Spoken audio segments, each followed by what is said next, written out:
తిరుమల శ్రీవారి లడ్డు ప్రసాదంలో కల్తీనే ఈ పాపం ముమ్మాటికి వైసీపీ నేతలదేనని గాజువాక టీడీపీ సమన్వయకర్త ప్రసాద్ల శ్రీనివాసరావు అన్నారు. గాజువాక 73వ వార్డు పైడిమాంబ కాలనీలో పార్టీ కార్యాలయం వద్ద వార్డు అధ్యక్షుడు సింగూరు అనంత్ అధ్యక్షతన జరిగిన కార్యక్రమంలో మహాపాపం నిజం పేరుతో ముద్రించిన పోస్టర్లను ఆవిష్కరించారు.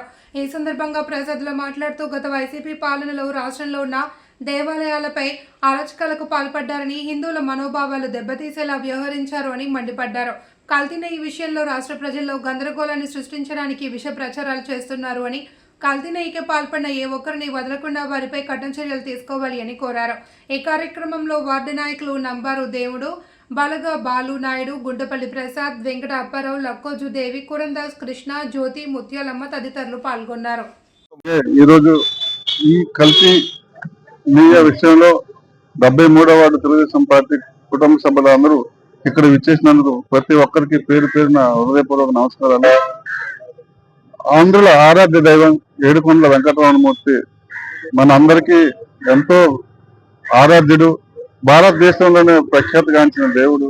అలాంటి దేవుని యొక్క ప్రసాదాన్ని కల్తీ చేసి ఈరోజు మేము చేయలేదు అని అబద్ధాలు చెప్తున్న ఈ వైసీపీ నాయకులకు బుద్ధి చెప్పాలని ఆ ఏడుకొండల వెంకటరమణమూర్తి ప్రార్థిస్తున్నాం. ఎందుకంటే మానవులు ఎవరు చెప్పినా ఇది వినట్లేదు. కోర్టులు చెప్పినా, నాయకులు చెప్పినా, ప్రజలు చెప్పినా, ఎవరు చెప్పినా ఇది వినట్లేదు. ఆ భగవంతుడి మీద మేము భారం వేసాం. ఆ భగవంతుడు వీళ్ళకి బుద్ధి చెప్పాలి. ఇప్పటికైనా సరే తను చేసిన తప్పును ఒప్పుకొని ఆ భగవంతుని ప్రార్థించుకుంటే భవిష్యత్తులో వాళ్ళు చేసిన తప్పులకి క్షమాపణ దొరుకుతుందేమో. అందుకని మేము వాళ్ళకి ఒకటే విన్నపం చేసుకుంటాను. ఇప్పటికైనా మీ తప్పులు సరిదిద్దుకొని సక్రమంగా నడుచుకోవాలని మేము కోరుకుంటూ, అలాగే ఎంతో లోతు బడ్జెట్ లో ఉన్న ఈ ఆంధ్రప్రదేశాన్ని 2 సంవత్సరాల్లో మళ్ళీ పునర్నిర్మించి ఎంతో గొప్ప సూపర్ 6 బడ్జెట్ ని ప్రవేశపెట్టి సూపర్ బడ్జెట్ ని ప్రవేశపెట్టిన పయ్యావుల కేశవ్ గారికి మేము ప్రత్యేకంగా ధన్యవాదాలు తెలుసుకుంటున్నాం. ఎందుకంటే అన్ని వర్గాలకి సమైక్యంగా, అన్ని కులాలకి, అన్ని మతాలకి అందరికీ సమానంగా అందరికీ ప్రయోజనం పొందే విధంగా ఈ బడ్జెట్ ప్రవేశపెట్టినందుకు వారికి కూడా, కూటమి ప్రభుత్వానికి కూడా ధన్యవాదాలు తెలియజేసుకుంటూ అందరికీ నమస్కారం అండి. మీ అందరికీ తెలుసు, జగన్మోహన్ రెడ్డి నాయకత్వంలో వైఎస్ఆర్ కాంగ్రెస్ పార్టీ ప్రభుత్వంలో ప్రభుత్వ పెద్దల అండతో కలియుగ దైవమైనటువంటి శ్రీ వెంకటేశ్వర స్వామి నెయ్యిని కల్తీ చేసి దేశ ప్రజల మధ్య దోషిగా మిగిలిపోయారు.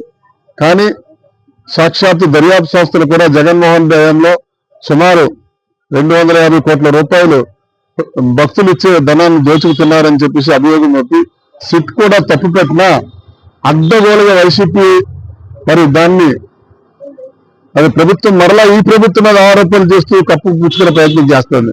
వాస్తవంగా ఈ దేశంలో కూడా ప్రపంచంలో ప్రతి హిందువు తెలుసు జగన్మోహన్ రెడ్డి అన్య మతస్థుడు. వారి హయాంలో, వారి తండ్రి హయాంలోనే తిరుపతికి ఇటువంటి కార్యక్రమాలు జరిగాయి. ఈ రాష్ట్రానికి అనేక మంది మహానుభావులు, సమైక్య రాష్ట్రంలో కానీ ప్రస్తుత రాష్ట్రంలో అనేక మంది మహానుభావులు ముఖ్యమంత్రిగా పనిచేశారు. మరి ఏ ముఖ్యమంత్రులపై ఆరోపణలు కేవలం జగన్మోహన్ రెడ్డి తండ్రి పైన, జగన్మోహన్ రెడ్డి పైన కారణం ఏంటంటే వారి తండ్రి గారు మొదటిసారిగా దేశంలో ఈ తిరుపతి దేవస్థానం 2 కొండలని ప్రయోగం చేశారు. కానీ జగన్మోహన్ రెడ్డి సాక్షాత్ అన్య మతస్థుడైనటువంటి సుబ్బారెడ్డిని, సాక్షాత్ అన్య మతస్థుడు ఆ హేతువాద అయినటువంటి కరుణాకర్ రెడ్డిని మరి తిరుమల తిరుపతి దేవస్థానం చైర్మన్ చేసి యావత్ హిందువుల సుమారు 80 కోట్ల మంది హిందువుల మనోభావాలు దెబ్బతీసి వారి కలియుగ వెంకటేశ్వర స్వామికి తీవ్రమైన అన్యాయం చేశారు. నేను అడిగే చెప్తాను, మీరు చేసిన పాపాలకు బేసరతుగా జగన్మోహన్ రెడ్డి నాయకత్వంలో ఉన్న, జగన్మోహన్ రెడ్డి నుంచి గల్లీలో ఉన్న ప్రతి కార్యకర్త చెంపలు వేసుకొని మీరు చేసిన పాపాలకి ప్రక్షాళన చేసుకోండి.